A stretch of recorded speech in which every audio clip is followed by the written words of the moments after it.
BBAలో university second rank, third rank సాధించడం Sun International విద్యార్థులకే సాధ్యం. నమస్తే, తెలుగు వన్ న్యూస్ కి స్వాగతం. నేను రూపానాథళ్ళ.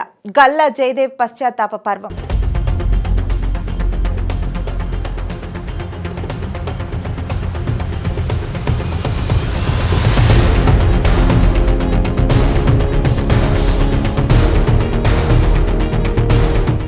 రాజకీయాల్లో రాణించాలంటే ప్రజాబలం ఉంటే సరిపోదు, మనోబలం కూడా ఉండాలి.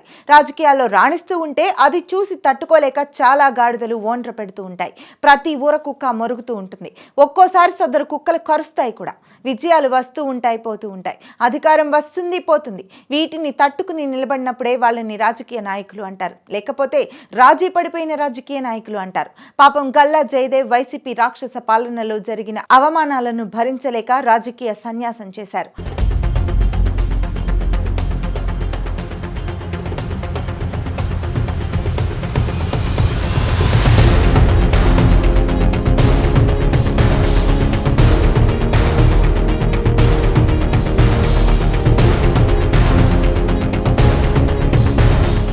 తొందరపాటుతనం వల్ల ఆయన ఇప్పుడు భారీ మూల్యం చెల్లించాల్సి వచ్చింది. వైసీపీ రాక్షస పాలనలో ఎదురైన వేధింపుల కారణంగా ఒత్తిడికి గురైన గల్లా జయదేవ్ ఇప్పుడు టీడీపీ దశ తిరగడంతో తన రాజకీయ భవిష్యత్తును తానే పాడు చేసుకున్నట్లు బాధపడుతున్నారు.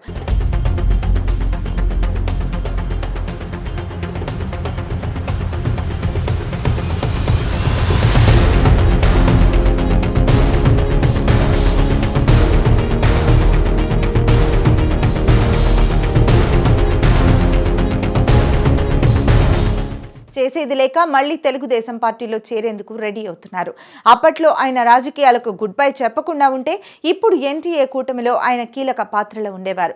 గుంటూరు ఎంపీగా మూడోసారి పోటీ చేస్తే కేంద్ర మంత్రి కూడా అయ్యేవారు. కింజరపు రామ్మోహన్ నాయుడుకి కేంద్ర మంత్రివర్గంలో కీలక స్థానం రావడానికి జయదేవ్ పోటీలో లేకపోవడమే కారణం.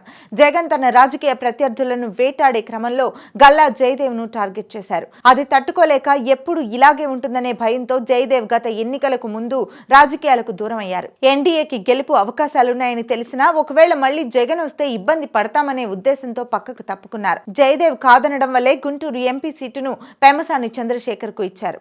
అప్పుడు ఆయన కేంద్ర మంత్రి అయ్యారు.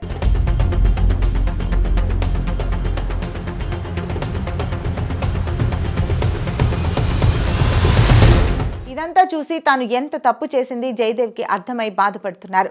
జయదేవ్ పరిస్థితిని గమనించిన చంద్రబాబు మళ్లీ పార్టీలోకి రమ్మని సూచించారు. ప్రస్తుతానికి ఢిల్లీలో ఏపీ ప్రభుత్వ ప్రతినిధిగా నియమిస్తానని చెప్పినట్లు సమాచారం. అయితే రాజకీయ కుటుంబానికి చెందిన గల్లా జయదేవ్ కు తన సొంత ప్రాంతం చిత్తూరు జిల్లాలో మంచి పట్టుంది.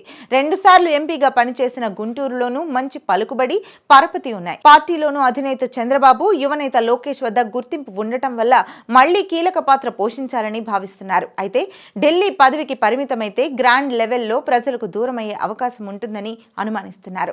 ఢిల్లీ పోస్టు తీసుకోవాలా వద్దా అని తర్జన భర్జన పడుతున్నారు. రాజ్యసభకు వెళితే మళ్లీ కీ రోల్లోకి రావచ్చని ఆయన భావిస్తున్నారు. అందుకే ఎన్డీఏ కూటమి తరపున రాజ్యసభ సభ్యుడిగా తనకు అవకాశం ఇవ్వాలని ఇప్పటికే చంద్రబాబును కోరారు. రాజ్యసభ సభ్యుడిగా వెళ్లాలంటే అందుకు చాలా సమయం ఉంది కాబట్టి ఢిల్లీలో అధికార ప్రతినిధిగా ఉండాలని చంద్రబాబు ఒత్తిడి చేస్తున్నారు. దీంతో జయదేవ్ ఏ నిర్ణయం తీసుకోలేకపోతున్నారు. ఈ నేపథ్యంలో జయదేవ్ చంద్రబాబు నిర్ణయించినట్లు ఢిల్లీలో అధికార ప్రతినిధి అవుతారా, లేక జయదేవ్ ఆశించినట్లు రాజ్యసభలో అడుగు పెడతారా అన్నది చూడాల్సి.